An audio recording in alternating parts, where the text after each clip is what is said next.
Muy bien. Entonces, no se olvide que el día viernes de esta semana tendríamos la prueba número 2 a las 6 de la tarde. Además, ya les he habilitado la corrección o bueno, la retroalimentación del control número 4 y en el Excel compartido también una pestaña para el control 4 si es que tiene alguna pregunta sobre la calificación de su control 4 y yo poderle revisar. ¿Ya?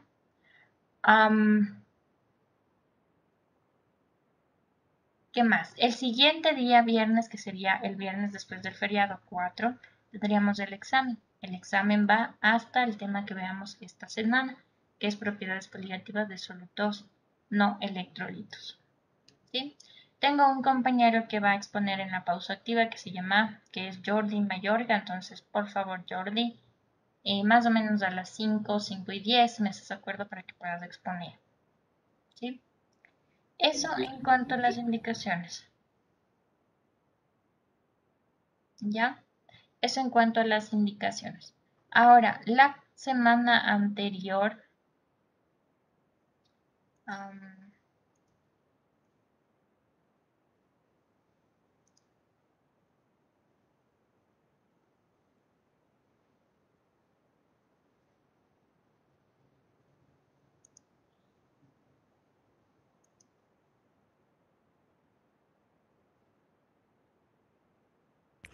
Y que disculpe una pregunta.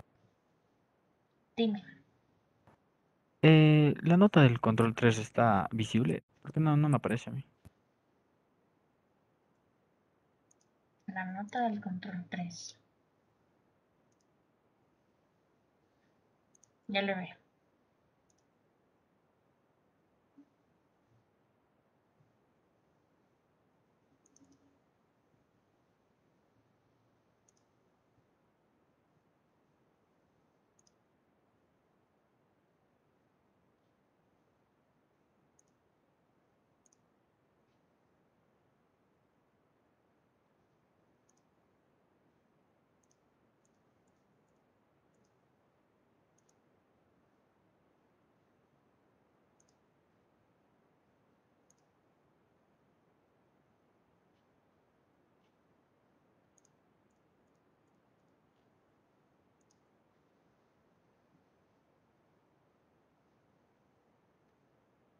Ya, ahí parece que ya.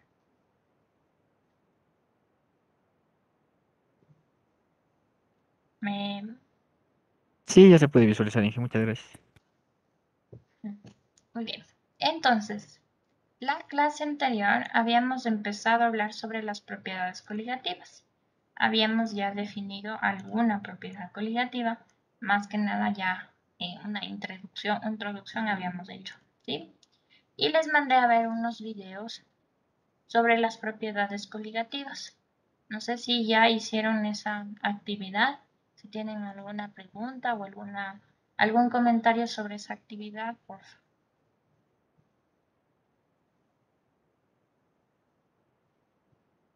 ¿Cómo les fue con ese resumen?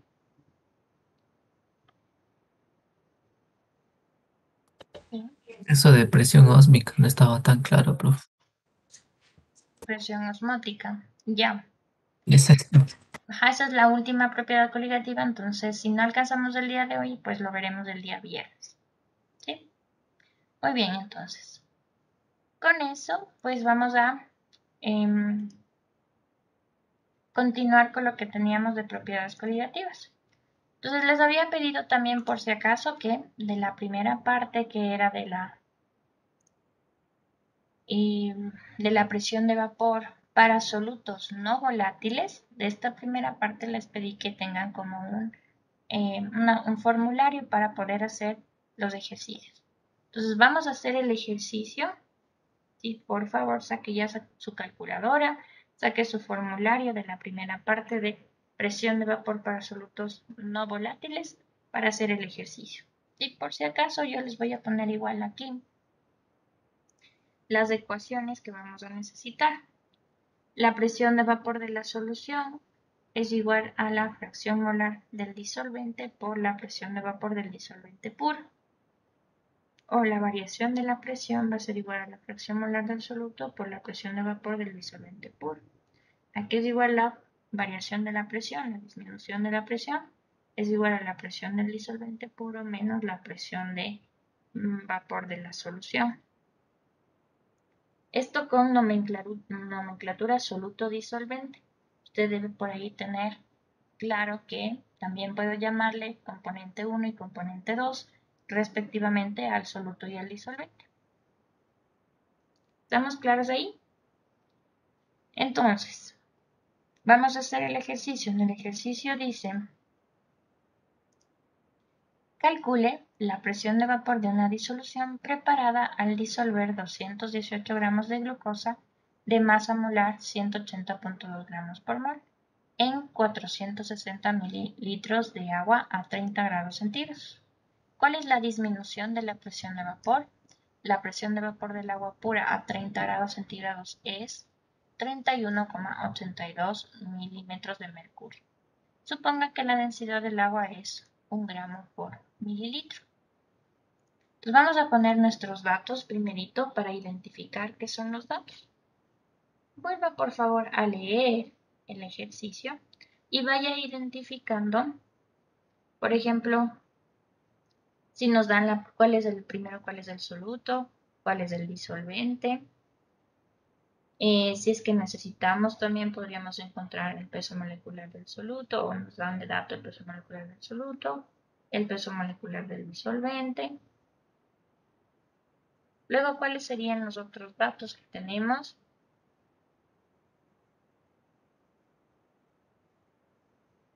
Sí, 3 minutitos para que vuelva a leer y organizar sus datos.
Bien, esos serían nuestros datos. ¿Estamos de acuerdo? ¿Algún dato que me falte por ahí?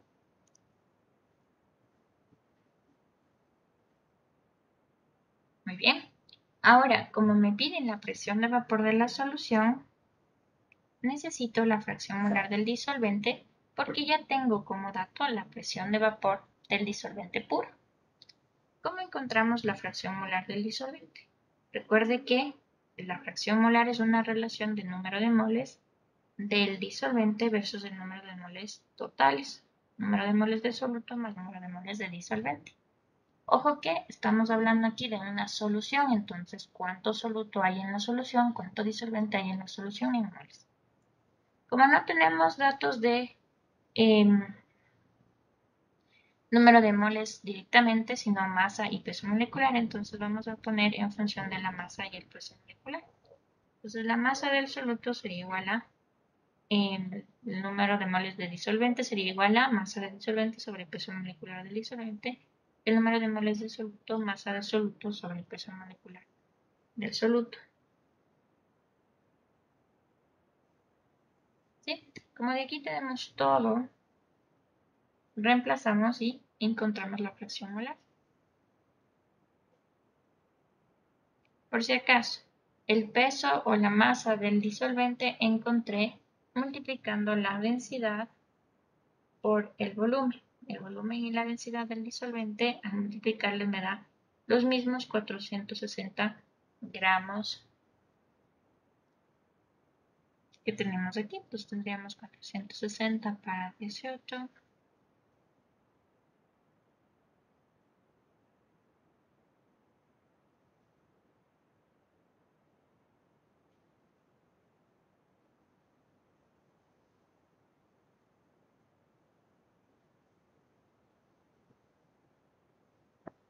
¿Cuánto sería la fracción molar del disolvente?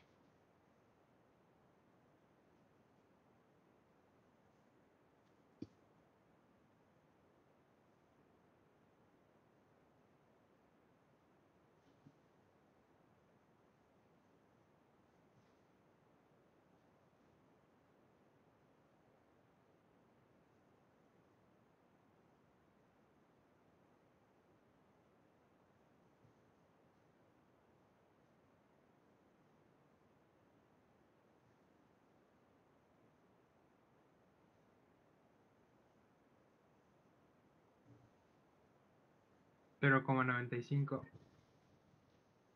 0,95 o 95,5 creo que es. 4. No, 95. sí, 5. 68. ¿Están de acuerdo? Por lo tanto, la fracción molar del soluto sería 1 menos 0,955.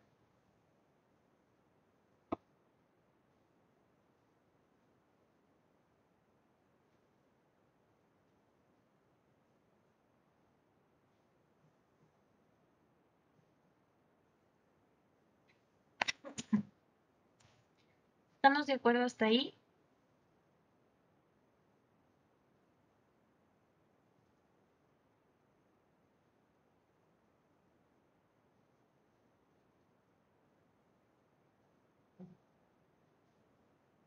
Muy bien. Entonces, ahora para encontrar la presión de vapor únicamente reemplazo.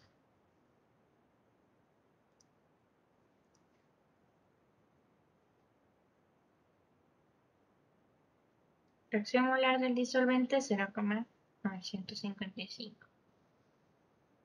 Presión de vapor del disolvente 31,82 milímetros de mercurio. ¿Cuánto me da la presión de vapor de la solución?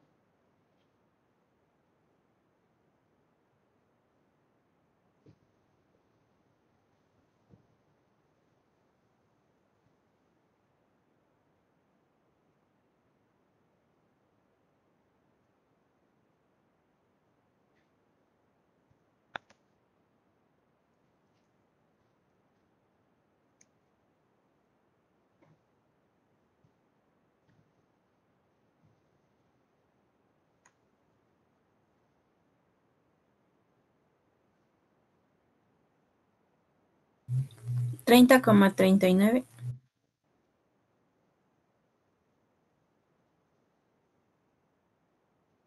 ¿Estamos de acuerdo?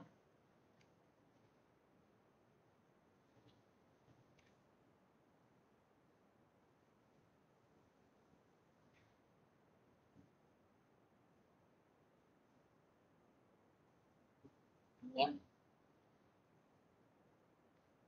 Pongamos igual por aquí todos los decimales, solo para hacer una comprobación nada más, ¿sí? 0,3881 o 0,39 también estaba muy correcto, solo porque quiero hacer una comprobación nada más.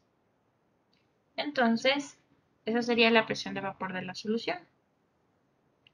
Ahora, también me piden la variación de la presión. Esto sería igual a la fracción molar del soluto por la presión de vapor del disolvente puro. 0,045 por 31,82 milímetros de mercurio. ¿Cuánto sería esa variación?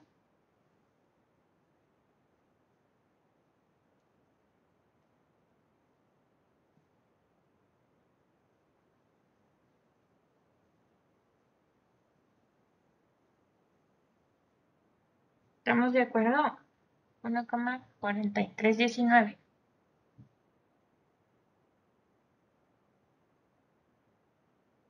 Muy bien. O también podríamos haber encontrado como la diferencia entre la presión de vapor del disolvente puro menos la presión de vapor de la solución. Es decir, 31,82 menos 1,4319.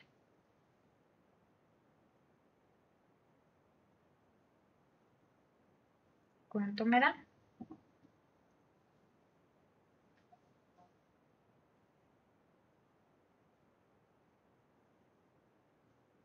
Al revés, no, estoy mal. Ah, no, sí, 31,82. Perdón, la presión de vapor de la solución es 30,38.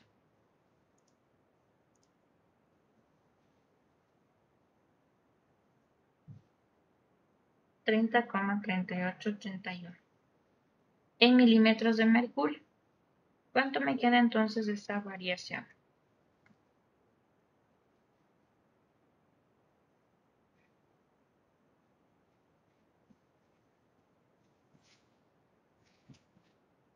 ¿Sí les queda igualito?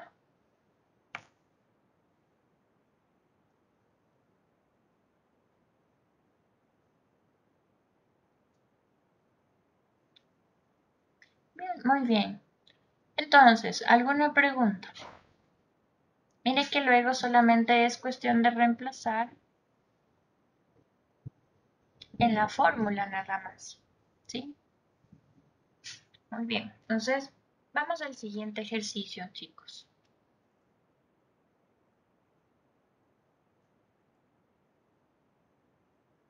El siguiente ejercicio dice,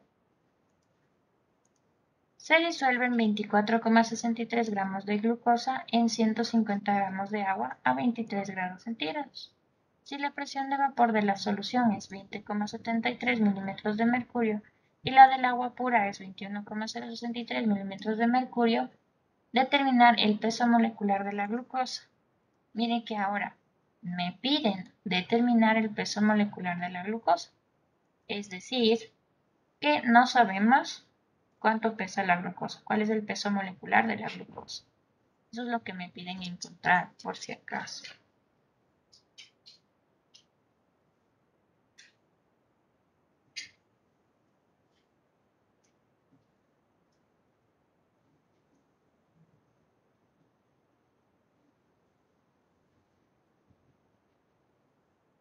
Bien, entonces organicen porfa sus datos.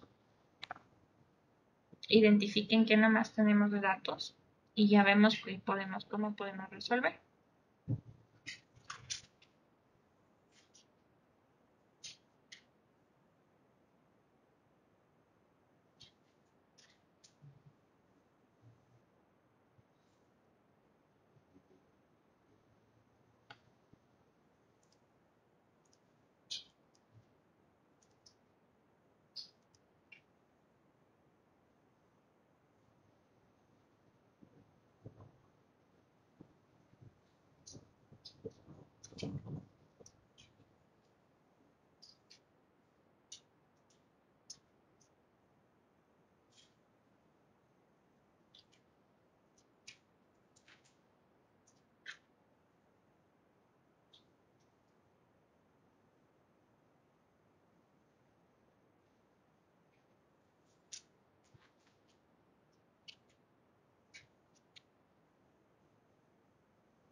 Venga, venga.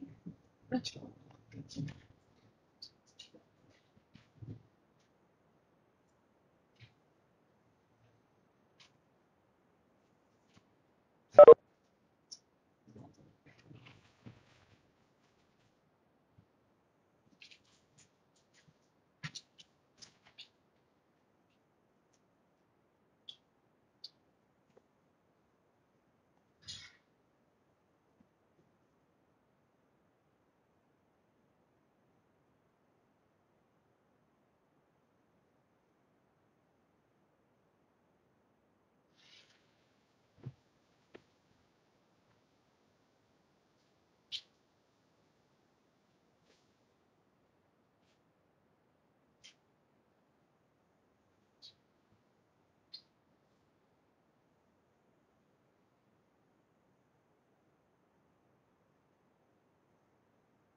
esos serían nuestros datos, chicos. ¿Algún otro dato que me haga falta? ¿Comprobaron estos son los datos? El peso molecular del agua. Ya, muy bien. Bien, entonces sugerencias para resolver el ejercicio.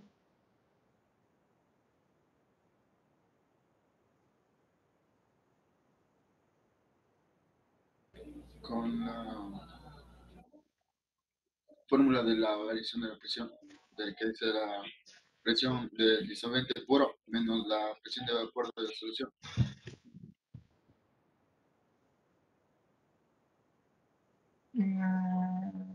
Y de ahí, no sé. Nuestro objetivo es encontrar el peso molecular de la glucosa.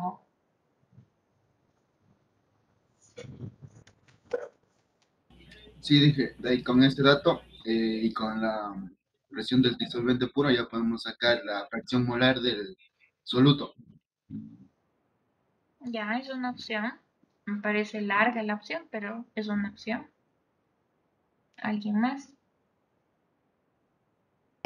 Podríamos encontrar la fracción molar del disolvente y con eso ya podríamos encontrar la presión molar Y si despejo la del... fracción molar y de ahí saco la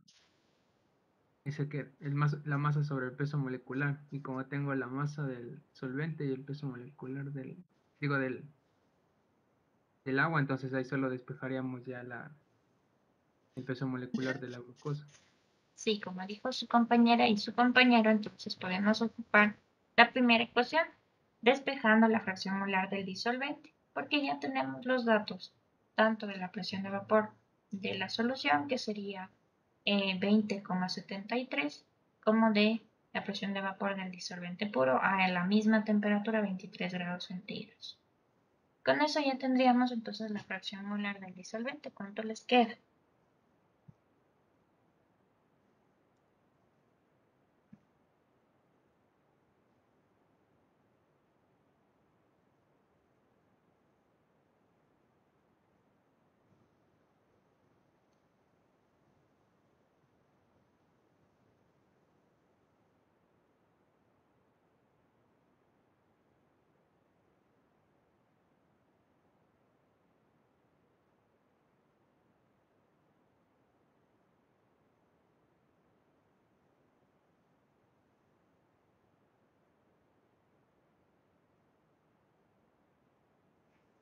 Sale 0,98.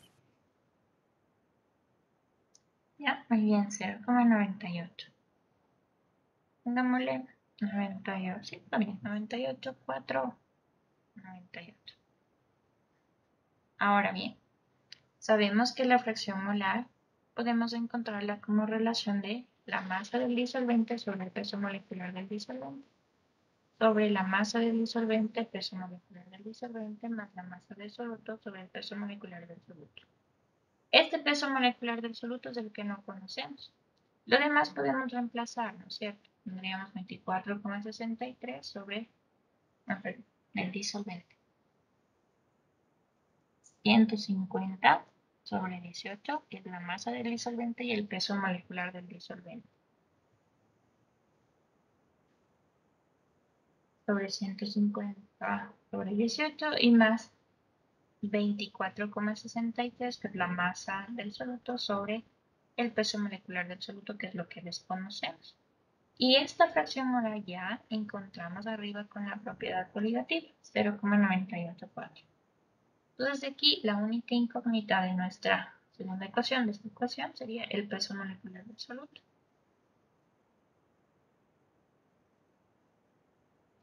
Entonces, despejen ese peso molecular y me cuentan cuánto les sale.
¿Cuánto les sale, chicos?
Me salió 181,77.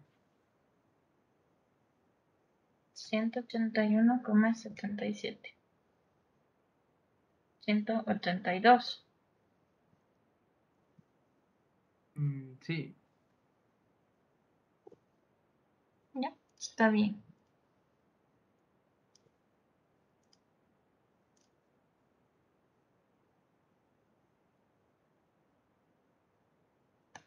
Muy bien. ¿Alguna pregunta, chicos? ¿Estamos de acuerdo?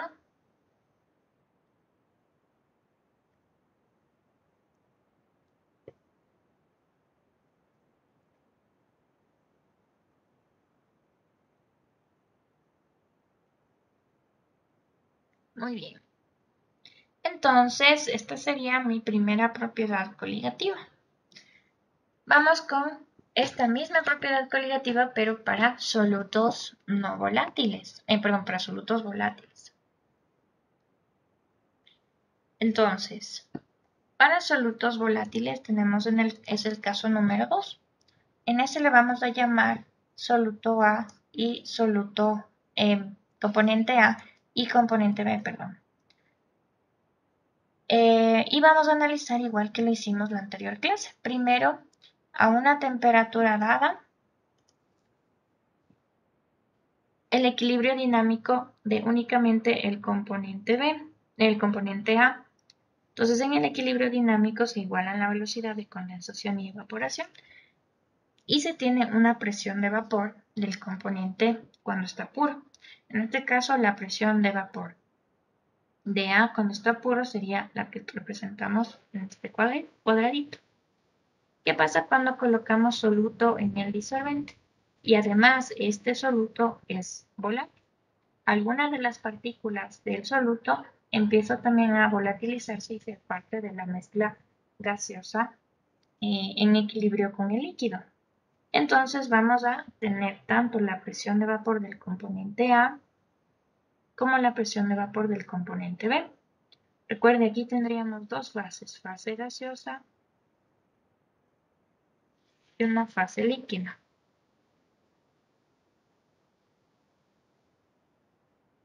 ¿Sí? Entonces, en función de qué está dado la presión de vapor de cada uno de los componentes. Eso se describe a partir de la ley de Raoult. La presión de vapor parcial del componente A es igual a su fracción molar por la presión de vapor del componente puro.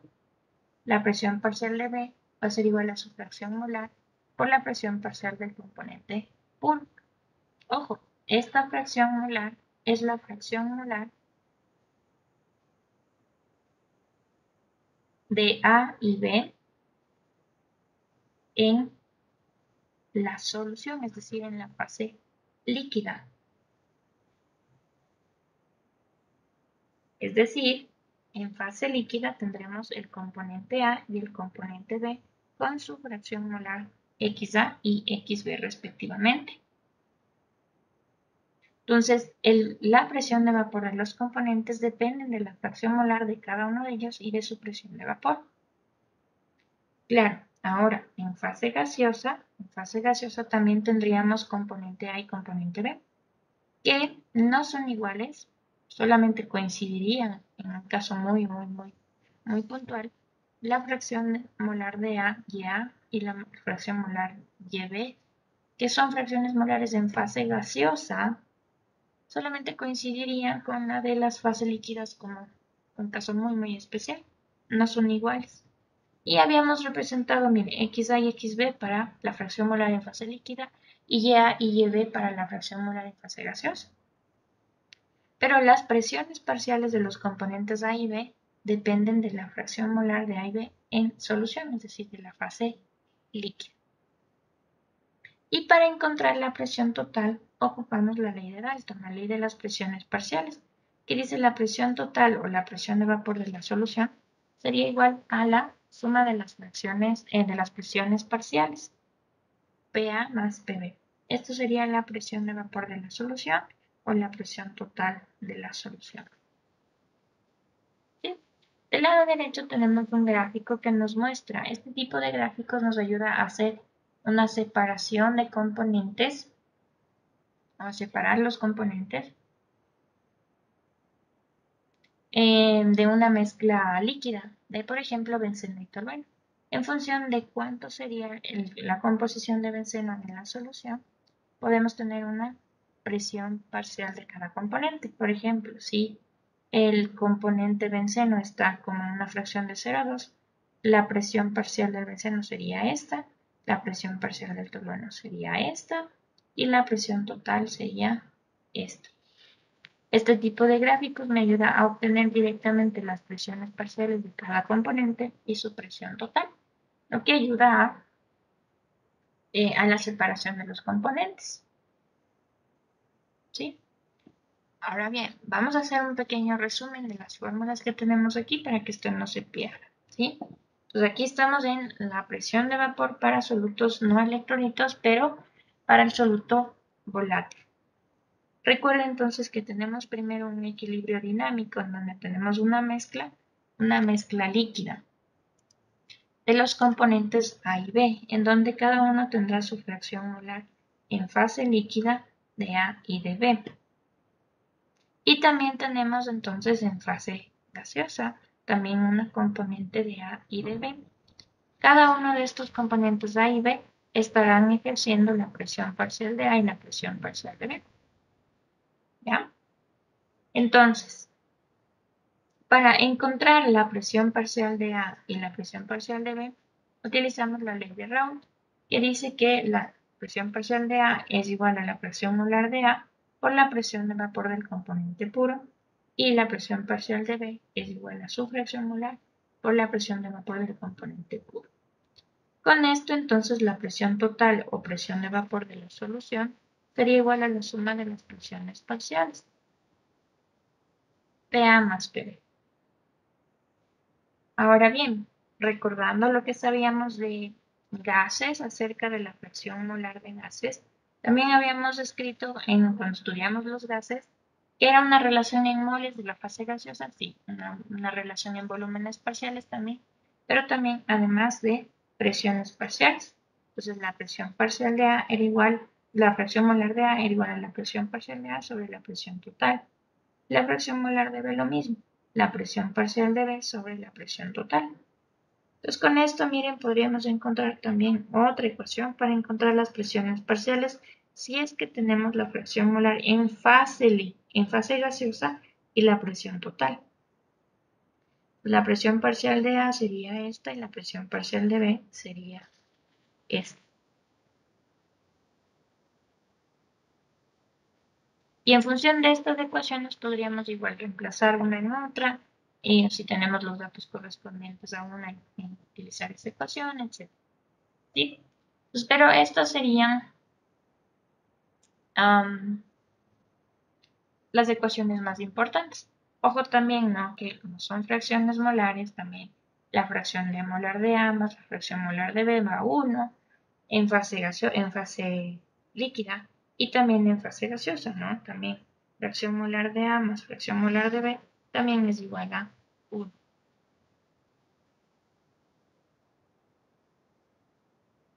¿Sí? Entonces, estas ecuaciones tendríamos para el tipo de ejercicio de soluto volátil. Entonces, esta para la fase líquida y esta para la fase gaseosa. Pues estas ecuaciones para las fases gaseosas.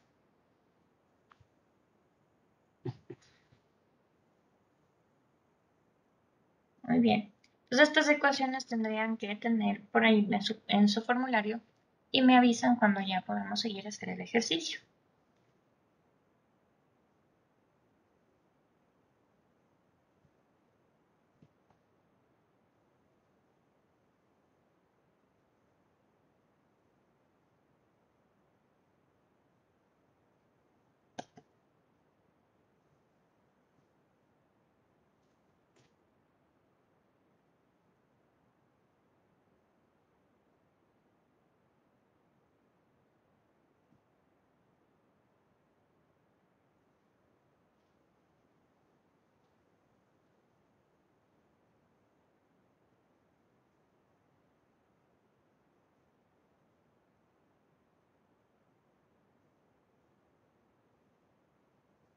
¿Podemos pasar al ejercicio entonces?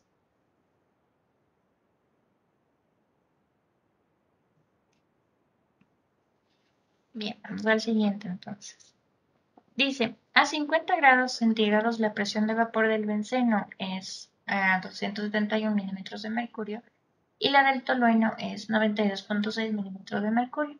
Calcular la presión de vapor de una solución que contiene 10 gramos de benceno y 10 gramos de tolueno, suponiendo que es una solución ideal. Entonces, organizando los datos, chicos, para que no tengamos diferentes nomenclaturas, vamos a poner el componente A al benceno, C6H6, y componente B al tolueno, C6H5CH3. Entonces, así ya podemos sacar el peso molecular de A, el peso molecular de B, También si es que tenemos el dato de la presión de vapor del componente A puro, la presión de vapor del componente B puro, la masa del componente A, la masa del componente B. ¿Sí? Vean si tenemos esos datos.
¿Estamos de acuerdo? Esos serían los datos.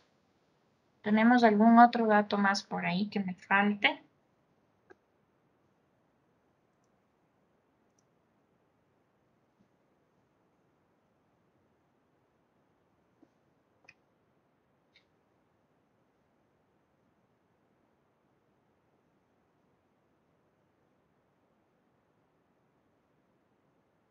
¿No? Entonces, nos piden la presión de vapor de la solución que contiene 10 gramos de tolueno y 10 gramos de benceno. La presión de vapor de la solución sería igual a la suma de las presiones parciales. Y cada presión parcial podemos encontrar con la fracción molar del componente con su presión de vapor del componente puro. Y tenemos los datos de las presiones de vapor del componente puro. Nos haría falta las fracciones molares de cada componente. Vamos a empezar encontrando las fracciones molares.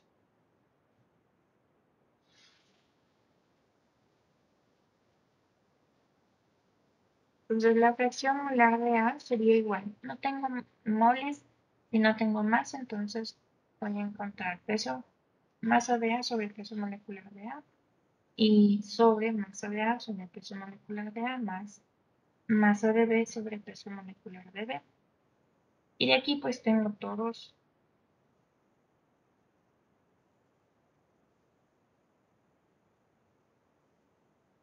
los datos. Tendría la masa de A 10, peso molecular de A 78, 10 sobre 78 más 10 sobre 98. Con eso, ¿cuánto sería la fracción molar de A, chicos?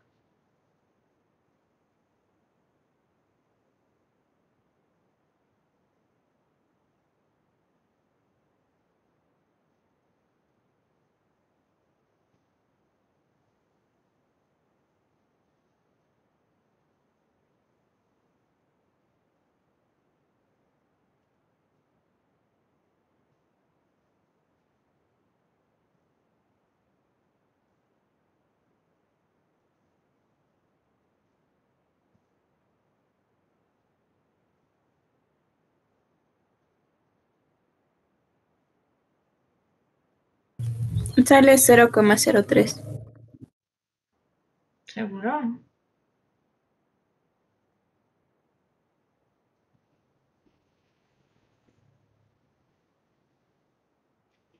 A mí me sale 0,54. Confirmen ese valor, chicos, por favor.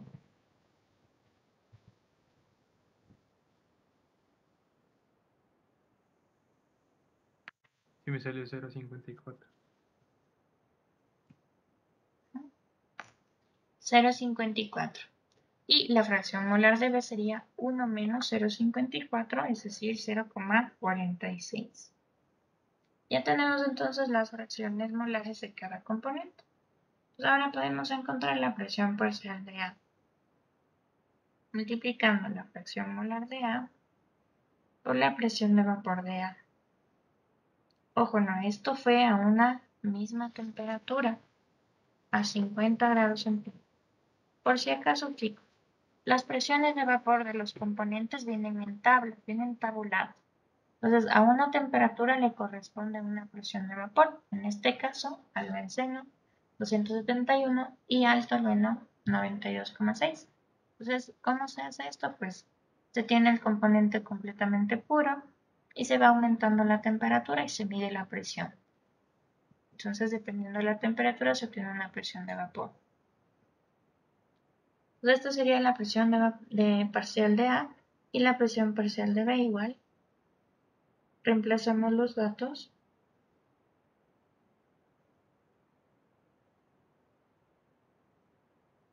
¿Y cuánto me daría?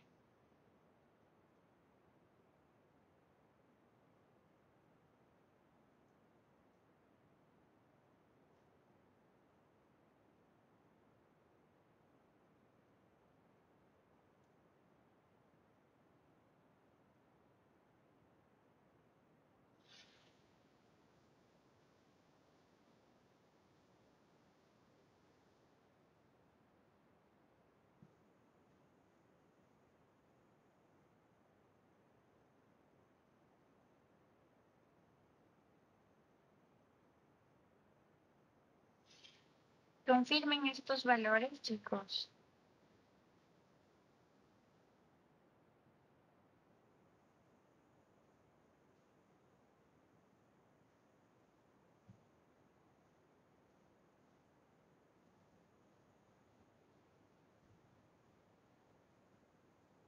Sí, entonces con eso, ¿cuánto me quedaría la presión total o presión de vapor de la solución? Sumando estas presiones parciales, ¿cuánto me quedaría?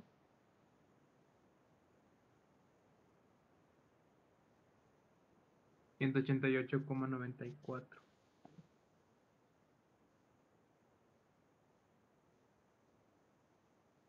Muy bien, ¿estamos de acuerdo?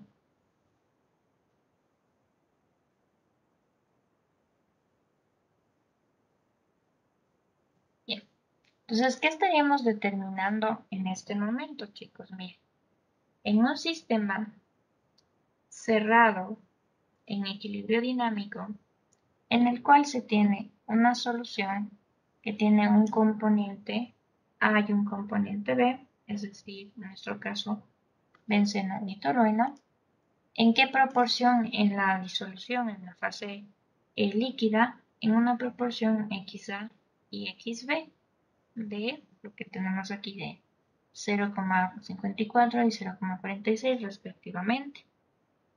Con esto, a una temperatura de 50 grados centígrados, se produce una presión de vapor de A y una presión de vapor de B, que juntos me darán una presión total de la fase, gaseosa. Nuestra presión de A es 146,34, de B 42,596 y la presión total 188,94. ¿Sí? Recuerde, chicos, que aquí también en la fase gaseosa deberíamos tener una fracción molar de A, pero en fase gaseosa y de B también. ¿Sí? Y esto es lo que me van a preguntar o me preguntan a continuación.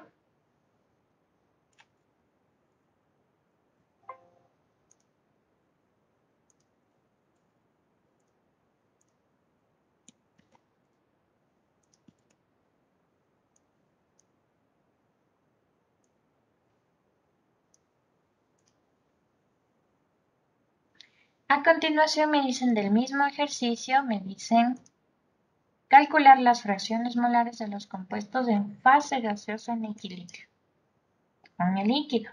Es decir, me están preguntando YA y YB. ¿Cómo determinábamos YA? Con la presión parcial de A sobre la presión total. Y eso sí tenemos ya como dato. Hemos determinado anteriormente esos valores. Para la presión parcial de A, 146,34 y para la presión total, 188,94. Con eso, ¿cuánto me da la fracción molar de A, chicos?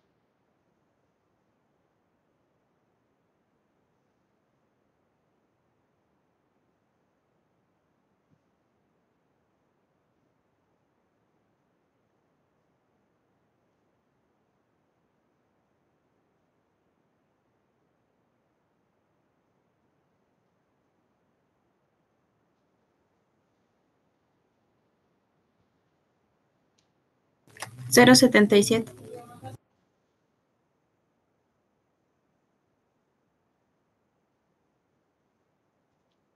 Sí, confirmen los demás.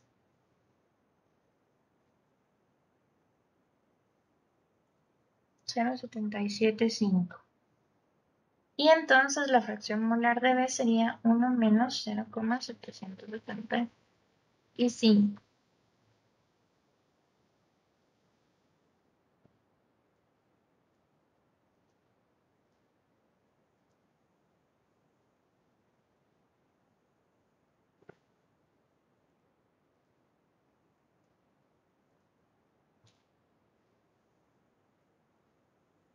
¿No? ¿De acuerdo entonces?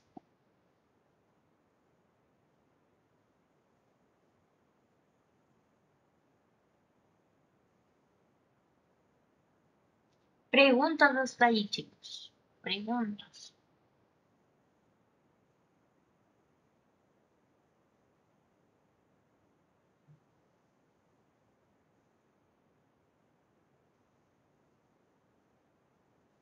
Bien. Entonces, vamos a hacer la exposición de su compañero y otro compañero, Jeremy Peralta, y ya continuamos con la siguiente parte de las propiedades coligativas. ¿Sí? Entonces, porfa, primero Jordi Mayorga y luego Jeremy Peralta.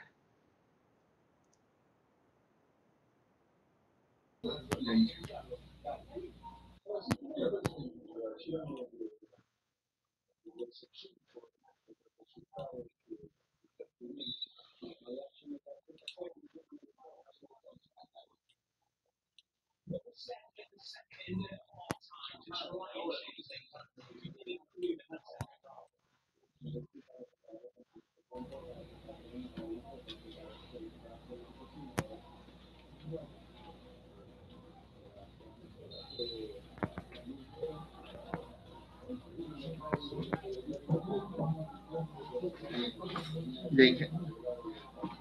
Y este B, por si acaso. Ya dije. Buenas tardes, Inge. Yo les voy a presentar una investigación que hice sobre la química y más que todo, no directamente con mi carrera, pero con la facultad que interfiere, que es electrónica. Ya, ahora les voy a hablar de los sensores tecnológicos. Ya, los sensores tecnológicos, la mayoría se utiliza con sensores piezoeléctrico. ¿Qué quiere decir piezoeléctrico? Que es un sistema de monitoreo o dispositivo que se utiliza el efecto piezoeléctrico para medir presión, aceleración, tensión o fuerza, transformando las lecturas en señales eléctricas. Ya. Uno de los sensores tecnológicos son los sensores adhesivos. Estos son sistemas de medición autónomos diseñados específicamente para monitorear y alertar al usuario y a los servicios de supervisión médica en cualquier parte del mundo. Esto es creado por la Universidad de Illinois, que trata de medir la energía, el ritmo y la variabilidad cardíaca. Esto puede comunicarse de forma inalámbrica a través de un enrutador o que pasa los datos a la nube de supervisión médica, o también puede ser por parte de un teléfono inteligente local. Ya. Otro, las medias inteligentes. Las medias inteligentes son sensores integrados e entrelazados en tejidos que pueden enviar datos en tiempo real a un teléfono inteligente para ayudar a las personas con dolor crónico de espalda y articulaciones y saber cuándo están agravando la situación a cambiar su patrón de marcha. Esta de las medias inteligentes monitorea medir la fuerza de aterrizaje del pie. Esto se maneja a través de un teléfono inteligente y esto alerta a la persona si está grabando una situación de problema crónico de espalda o ya sea un problema de los huesos o las articulaciones. Ya, los sensores implantados. Los sensores implantados en un diente pueden detectar tanto sustancias químicas como actividades físicas y alertar a los receptores a nivel local cuando se está fumando, bebiendo o se deja de respirar. Ya, esto fue creado por la Universidad de Taiwán, que crearon un sensor inteligente para monitorear al momento de beber, toser, hablar, cualquiera de estas. Este implante funciona con el 94% de eficacia y utiliza una tecnología a través de Bluetooth para comunicarse con el servidor que lo utiliza. Ya. Ya. También existen los parches de recolección de energía, como este se puede insertar en el corazón y en los pulmones y utilizan la energía generada por el movimiento físico para cargar y alimentar otros sensores y sistemas electrónicos o sobre o dentro del cuerpo. Esto también fue creado por la Universidad de Illinois, que es para recolectar la energía que captura y almacena la energía del corazón. Ya. También en Inglaterra también desarrollaron sensores de implante también para detectar un problema de salud, ya sea por los malos hábitos, por una mala dieta, por el ritmo cardíaco. Ya. También existe la tecnología de sensores de venas, que esto también puede, incluso en la intimidad, puede conectarse, puede monitorear cualquier parte con dispositivos como el brazalete táctil, que es capaz de transmitir caricias entre los usuarios. Ya. También otro de una tecnología de sensores, también sirve, hay uno que se llama Cellmate Chastity Gate, que solo sirve para los hombres, es el que ven en pantalla, que solo sirve para los hombres y básicamente consiste en un dispositivo que se coloca en el órgano sexual masculino, diseñado para bloquear electrónicamente ante una posible actividad sexual. Esto también, esto es manejado a través de un teléfono que se puede descargar. Esta se puede manejar mediante una aplicación que sirve para Android o iOS y también mediante Bluetooth. Esto tiene una función de dar descargas eléctricas con su determinada potencia. Y eso, Inge, gracias.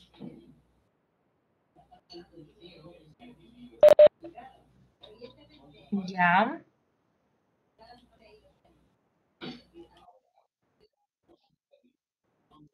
¿Alguien tiene alguna pregunta? Me parece interesante el tema, la verdad. Es interesante, pero no lo sé. ¿Ustedes tienen alguna pregunta, chicos? ¿Por qué decidiste hacer de este tema? Más que todo porque, o sea, me llama como que la atención de los dispositivos que se manejan, de las formas de los sensores que se manejan mediante los teléfonos. O sea, me parece algo interesante al momento de cómo transmito eso desde el teléfono, desde el dispositivo al teléfono, que te indique todo eso. Ya, ¿y cuál crees que sería la aplicación? O sea, En el último, en el último. yo averigué en el Selma y Chastity Gate, se llama o sea, está con iniciales Q, I, U, I. Ese aparato que estaba ahí, más o menos está en unos $212. Ajá. Pero ¿para qué serviría? No entiendo para qué serviría. Esto, como Detectar alguna actividad sexual y... que consiste que diseñado que para bloquear electrónicamente el pene ante una posible actividad sexual. Se puede utilizar como juguete o como cinturón de castidad. Ah, eso era lo que no entendía. ¿Cuál era el propósito de él? Entonces, miren, chicos, ya saben, pueden desde un teléfono celular bloquear este tipo de... Claro, no podría hasta la final ser algo así como un método anticonceptivo. Sí, porque dicen su función es dar como que descargas eléctricas a una determinada potencia. Es chistoso. Bueno, muy bien. Me parece interesante. Sí, me parece muy interesante. Muchas gracias entonces por compartirnos esto. La siguiente persona, Jeremy Grant.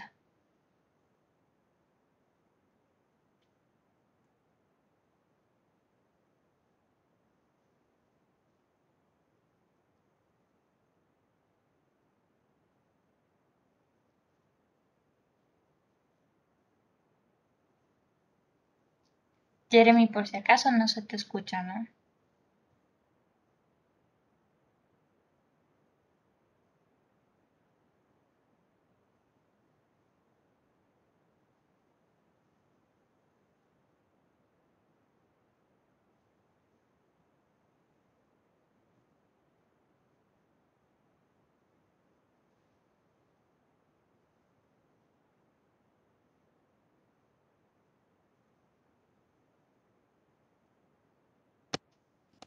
Ahí se me escucha, ingeniera. Ahorita sí. Ya, gracias. Yo estaba hablando y pensaba que sí me escuchaba. Listo. Bueno, iniciemos. Bueno, mi tema va a ser la ingeniería en petróleos con la ingeniería química. Entonces, vamos a iniciar sabiendo qué es el petróleo.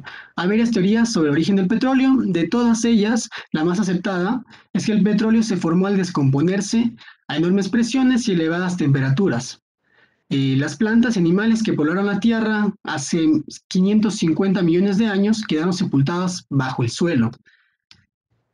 Con ello sabemos que el petróleo se compone de hidrógeno con el 13% de peso, de carbono con el 85% y el porcentaje restante está de azufre, nitrógeno y ciertos metales, por ejemplo níquel y vanadio.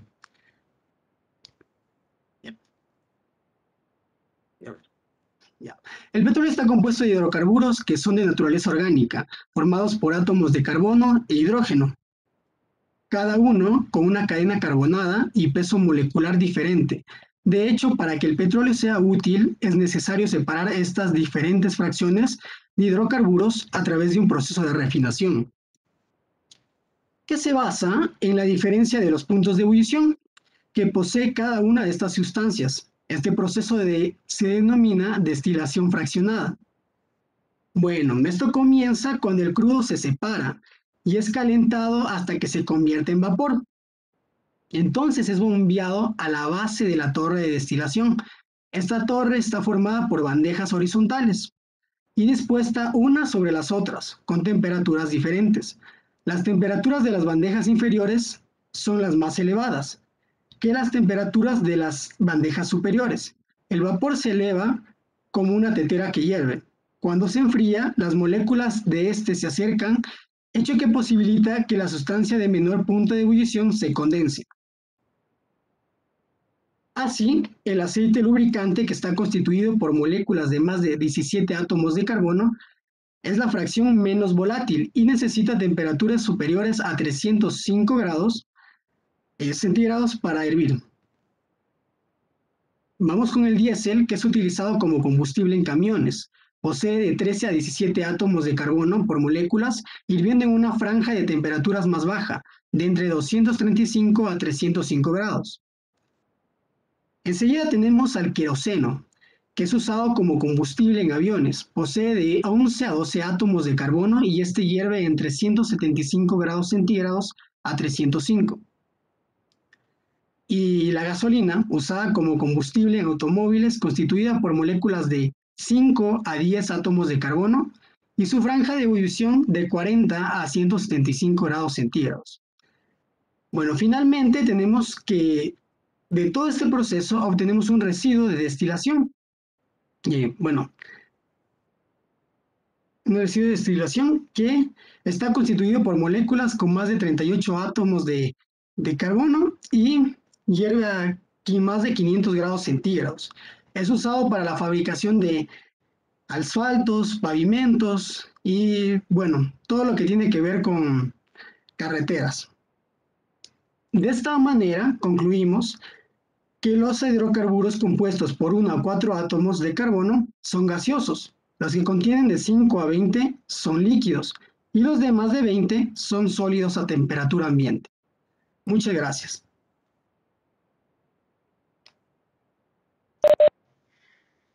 Ya, muy bien. Muchas gracias entonces, Jeremy, que nos ha presentado la aplicación, digamos, de la química en el petróleo, en ingeniería petrolera, en petróleos. Muchas gracias. Veamos entonces. Vamos a continuar con las siguientes propiedades coligativas.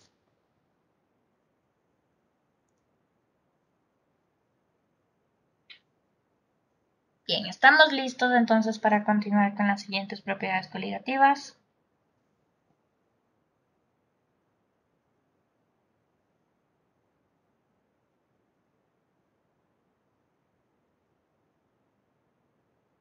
¿Estamos listos?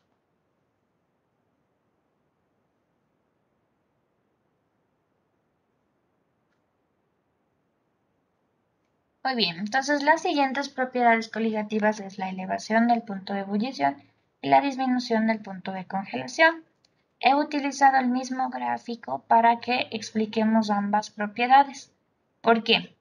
El gráfico que tenemos del lado derecho muestra en línea continua el comportamiento del disolvente puro. Entonces, esta línea continua mostraría el comportamiento del disolvente puro.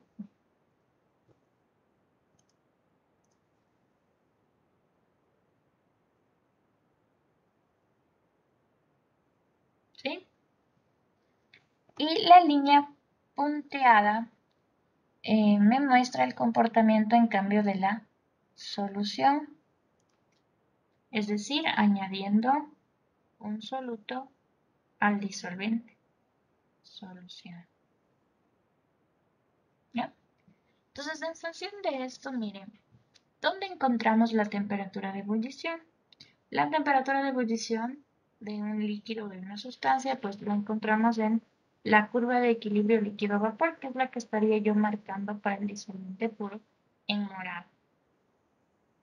A una atmósfera de presión, entonces, para el agua, para esta gráfica que sería el agua, tendríamos esta temperatura de ebullición, que para el agua usted conoce que sería 100 grados centígrados.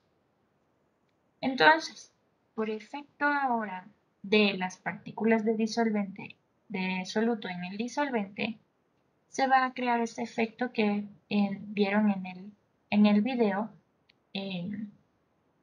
en el que como hay mayor interacción tanto entre el soluto como el disolvente o entre el soluto o entre las moléculas del disolvente, este aumento de interacciones de fuerzas intermoleculares hay que vencerlas con mayor energía.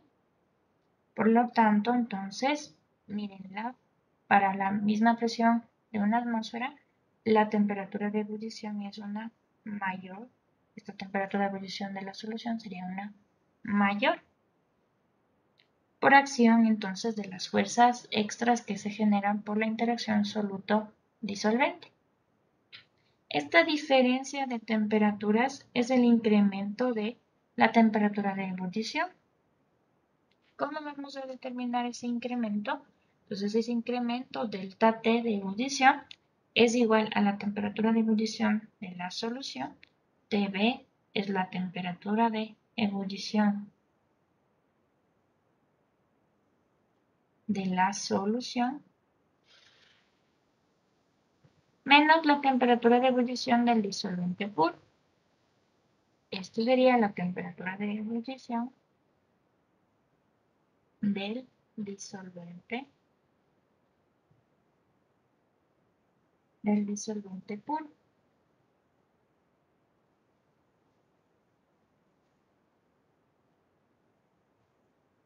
¿Sí? Para nuestro caso, si es que el disolvente es agua, ya estaría como dato implícito la temperatura de ebullición del disolvente puro. Para la temperatura de ebullición del agua sería 100 grados centígrados. Además, se puede expresar esta variación de la temperatura de ebullición en función de la cantidad de soluto, es decir, de su concentración, como con la constante bulloscópica por la concentración molal. M es la molalidad de la solución, es decir, la concentración de moles de soluto sobre kilogramos de disolvente. La constante bulloscópica es una constante asociada al disolvente, es decir, va a estar tabulada, va a estar como dato en alguna tabla para cada uno de los disolventes.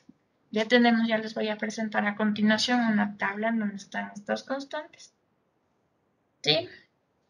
Y las unidades de la constante bulloscópica están en grados centígrados sobre molalidad.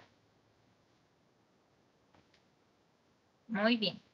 Entonces, en su formulario deberíamos tener esta ecuación 1 y esta ecuación 2, reconociendo qué es cada uno de nuestros términos. Entonces, tienen 2 minutos para poner esto en su formulario y que podamos ya a continuación hacer los ejercicios.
Entonces, continuamos, chicos, ¿ya? Vamos entonces a la siguiente propiedad, que sería la disminución del punto de congelación o la disminución del punto de fusión. En que el proceso es diferente, el cambio de estado es diferente, pero la temperatura es la misma.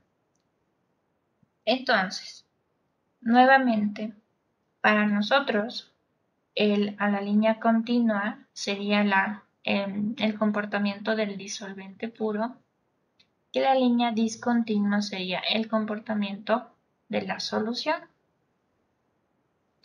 En el caso para una atmósfera, con una atmósfera la temperatura de congelación del disolvente puro sería esta.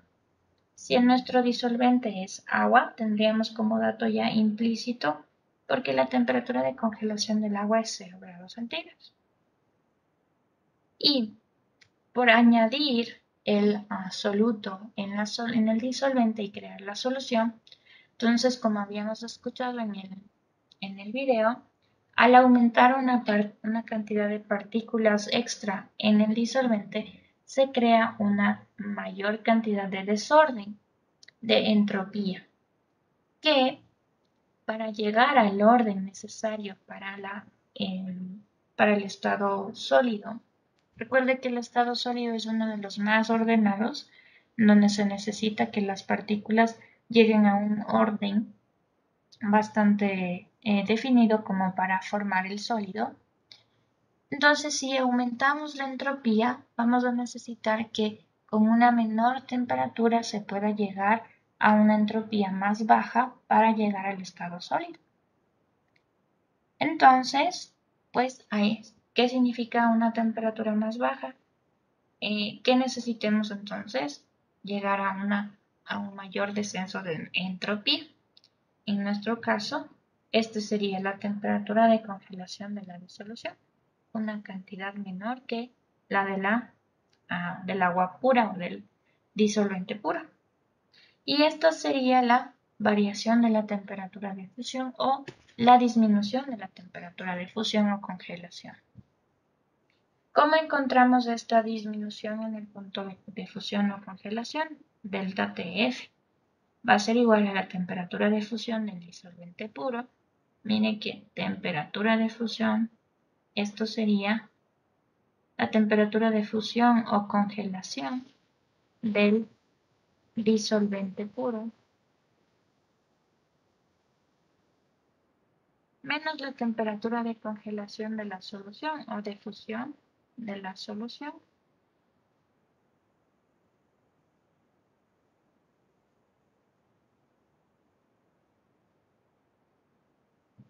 ¿Sí? Y también, como las propiedades coligativas dependen de la cantidad de partículas de soluto en solución, también tenemos esta segunda fórmula, que sería la multiplicación de la constante de fusión o crioscópica por la molalidad. Aquí está la concentración o la cantidad de soluto en la solución como molalidad, que era moles de soluto sobre kilogramo de disolvente. Nuevamente, ahora la constante crioscópica que tiene que ver con la fusión o la congelación del disolvente está dado en tablas. Ya vamos a ver a continuación una tabla y sus unidades serían grados centígrados sobre molalidad. Entonces, para realizar los siguientes ejercicios necesitamos estas dos ecuaciones. ¿Ya? Entonces, por favor, copiese por ahí en su formulario 2 minutos para esto y continuamos con los ejercicios.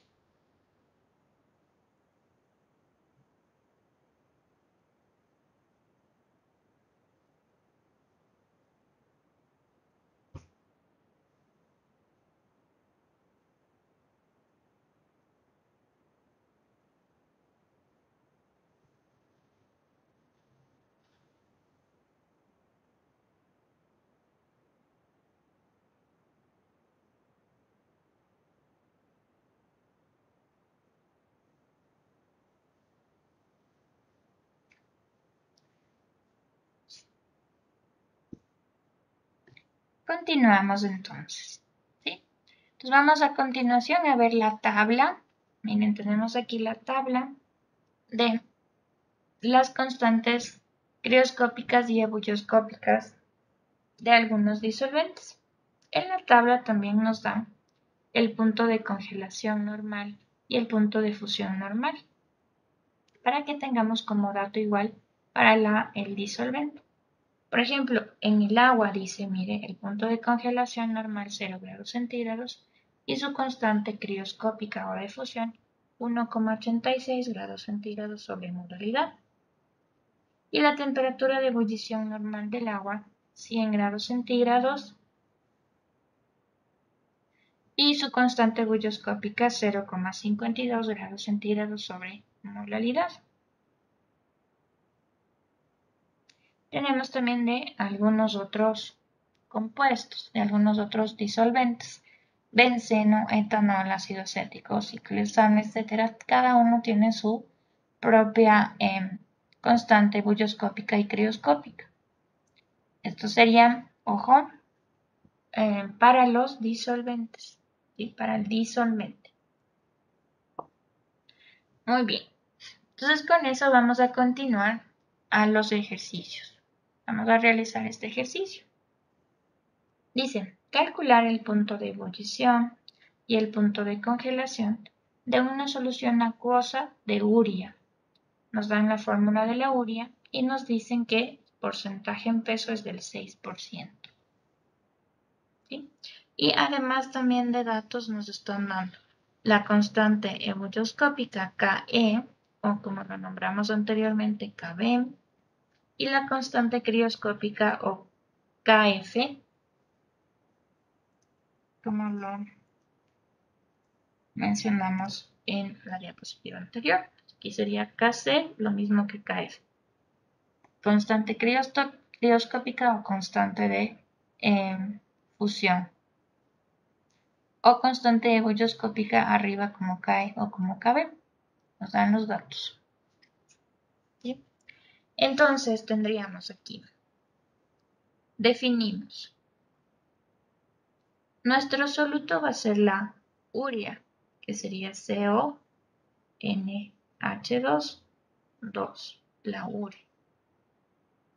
Nuestro disolvente es agua, H2O. Bien. Con esto podríamos tener el peso molecular del soluto y el peso molecular del disolvente, como datos también por si acaso. Además, como nuestro disolvente es agua, podemos tener ya directamente la temperatura de ebullición del disolvente puro, que sería 100 grados centígrados.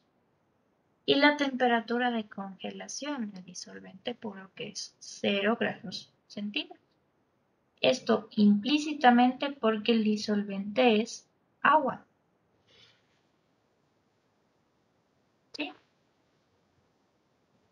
Como el disolvente es agua, también sabemos su peso molecular.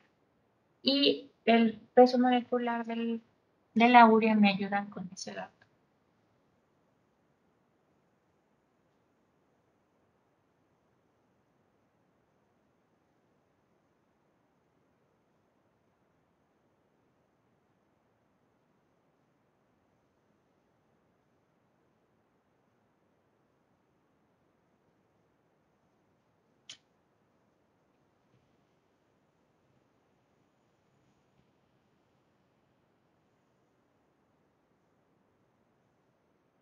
$60,06.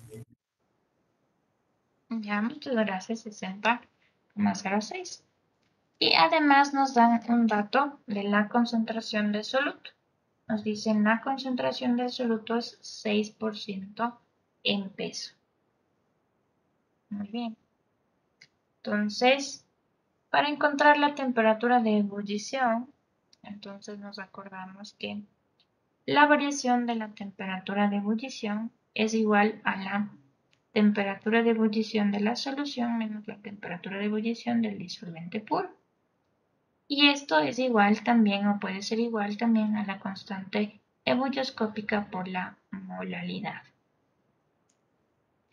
Entonces, de esta ecuación o de esta segunda ecuación tenemos como dato el punto de ebullición del disolvente puro, que es 100 grados centígrados. La constante ebullioscópica, que es 0,52 grados centígrados sobre molalidad. Y lo que no tenemos es la molalidad, pero tendríamos la concentración en peso. Entonces lo que vamos a hacer es cambiar de la concentración en peso a la molalidad. Recuerde que la molalidad es moles de soluto sobre kilogramo de disolvente. Entonces necesitamos una relación soluto-disolvente. 6% en peso significa 6 gramos de soluto. Pero para tener relación soluto-disolvente, abajo, ¿qué deberíamos poner? No debemos poner 100 gramos de solución, porque no queremos soluto sobre solución, sino soluto sobre disolvente. ¿Cuánto pondríamos abajo entonces?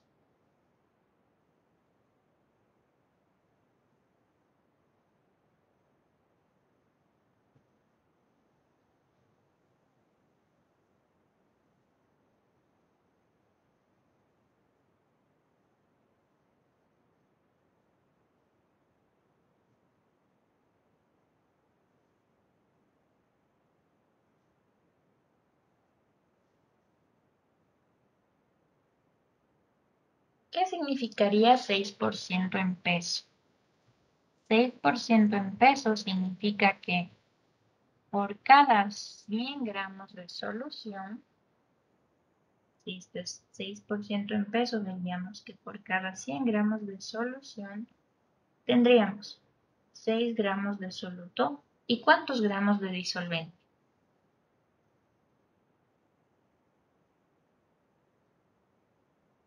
¿94? 94 gramos de disolvente. Por lo tanto, entonces aquí puedo poner sobre 94 gramos de disolvente y ya tengo la relación soluto-disolvente, que es lo que necesito para la molaridad. Entonces, de aquí solo cambiamos en las unidades correspondientes. De gramos a moles con el peso molecular. 60 gramos de soluto, 1 mol de soluto.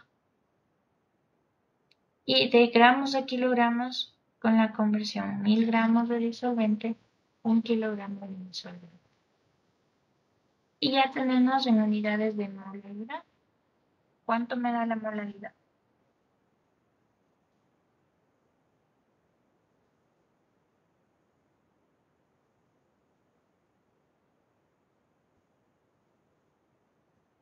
$1,06. ¿Están de acuerdo los demás?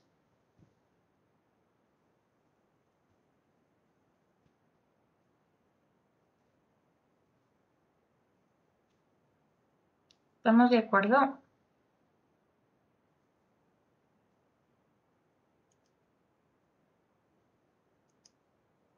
Entonces, ahora sí podemos despejar la temperatura de ebullición de la solución con la temperatura de ebullición del disolvente puro más la constante bolloscópica por la molaridad.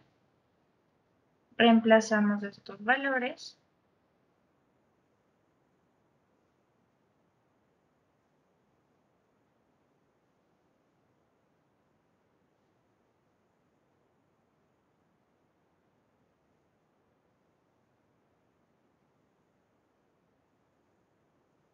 ¿Y cuánto me queda la temperatura de ebullición de la solución?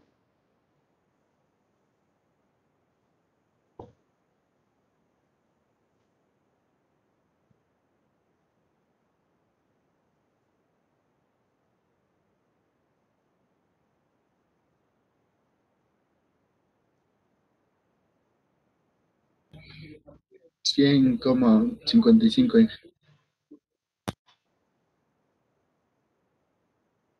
Muy bien.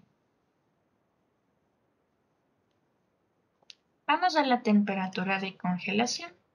Entonces, en la temperatura de congelación tendríamos igual que la variación, el descenso de la temperatura de congelación es igual a la temperatura de congelación del disolvente puro menos la temperatura de congelación o fusión de la solución. Y esto igual a la constante crioscópica por la molaridad. Aquí ya conocemos todo, excepto lo que nos están preguntando, que es la temperatura de congelación de la solución. La temperatura de congelación de la solución la voy a despejar. Sería igual a la temperatura de congelación del disolvente puro menos la constante crioscópica por la molaridad. Aquí ya solo reemplazo con los valores. 1,86 grados sobre molaridad para la constante crioscópica y la molaridad 1,06 molar. ¿Cuánto me da la temperatura de congelación?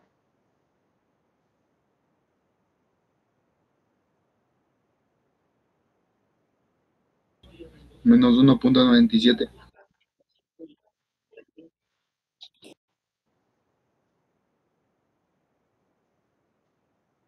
Confirmen este valor.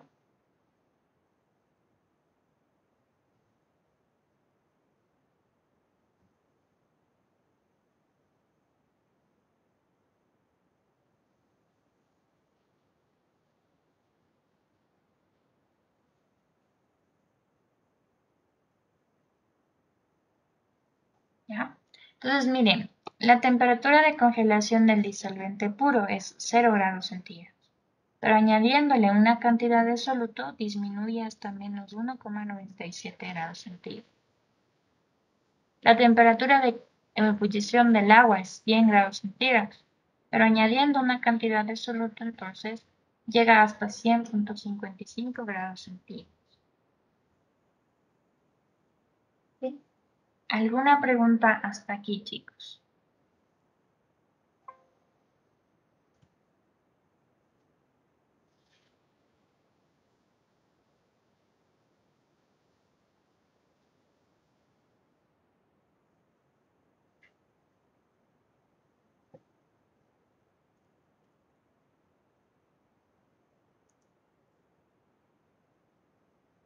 No hay preguntas.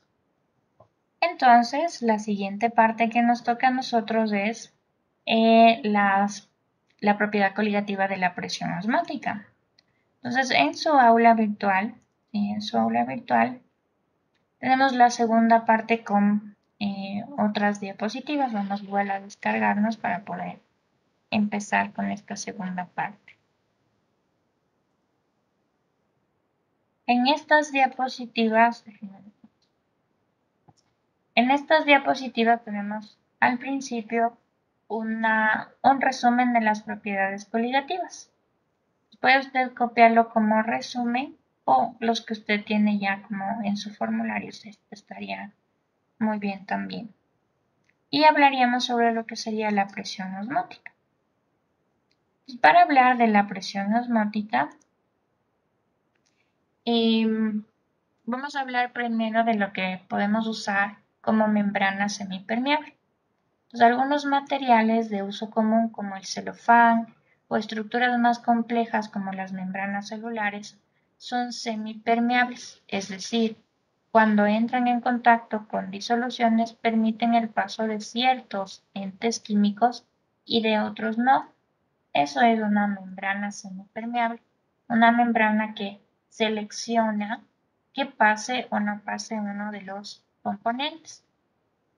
Generalmente las membranas permiten el paso de moléculas pequeñas, generalmente las del disolvente, pero impiden el paso de moléculas grandes como iones o moléculas macromoleculares de mayor tamaño. El movimiento y traspaso de estas sustancias se debe a la presencia de pequeños poros en las membranas, poros microscópicos, ¿sí? Imagínense del orden del tamaño de la molécula. Muy bien. Esto entonces en cuanto a las membranas semipermeables utilizadas en la ósmosis.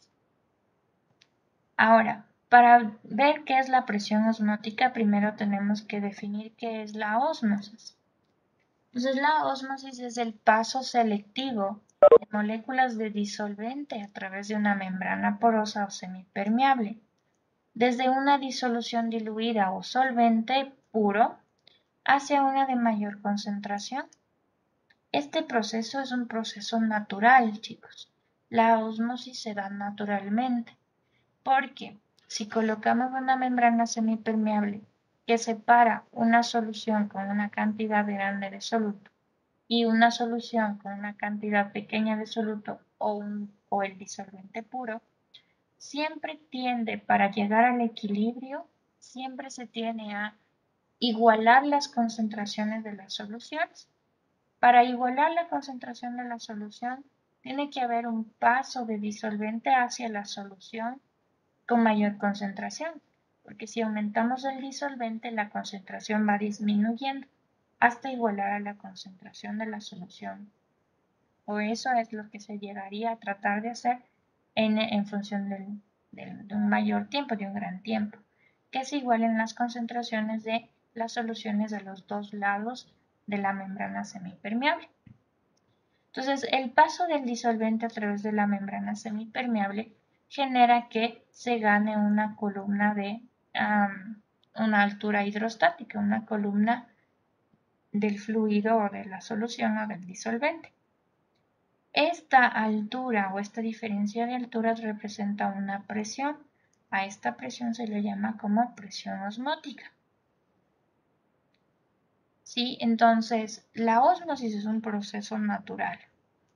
Para que no suceda el proceso natural y que se tenga una diferencia de alturas, que significaría una presión hidrostática, lo que se hace es una presión. La presión se aplica para que no se produzca la ósmosis, para que se frene el paso del disolvente hacia la solución de concentración más grande, para que no se produzca la ósmosis. Esa presión sería la presión que se requiere para detener la ósmosis.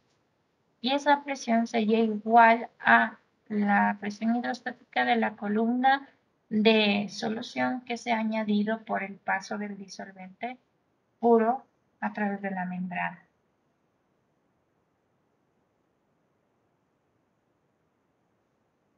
¿Sí?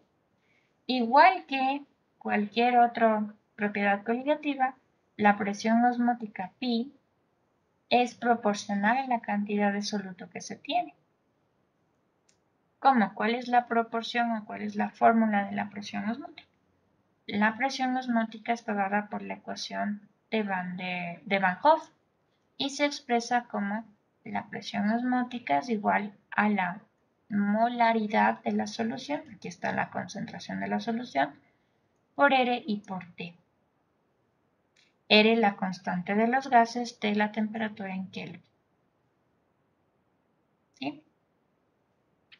A veces también se puede observar que la presión osmótica va a estar dada como la presión de la columna hidrostática, es decir, como densidad por gravedad por altura. Si es que lo vemos desde el punto de vista de la presión hidrostática. O relacionando con la concentración de la solución sería igual a la concentración molar de la solución por R 0,082 litros de atmósfera de grado Kelvin mol y por la temperatura en Kelvin. ¿Sí? Y entonces, chicos, esta ecuación sería la necesaria para resolver ejercicios sobre presión osmótica. Que esto lo haremos entonces la siguiente clase. Nos vamos a quedar por aquí, chicos. El día de viernes definimos qué son disoluciones isotónicas, hipotónicas y hipertónicas y hacemos los ejercicios correspondientes a presión osmótica. Hacemos unos 3 o 4 ejercicios más sobre todo el tema de propiedades coligativas y de ahí hacemos, si es que nos sobra tiempo, algunas presentaciones, si es que alguien quisiera presentar. Si el día viernes, quien quiera presentar, porfa, escriba en el chat a primera hora para que no tenga dificultad, ¿sí? Entonces, el día viernes tiene que estar súper atento para poder hacer los ejercicios lo más pronto posible y poder tener las presentaciones y que tengamos también un tiempito para que tenga descanso hasta la prueba. Eso sería, chicos, entonces, si no tienen alguna pregunta, con eso creo que terminaríamos la clase.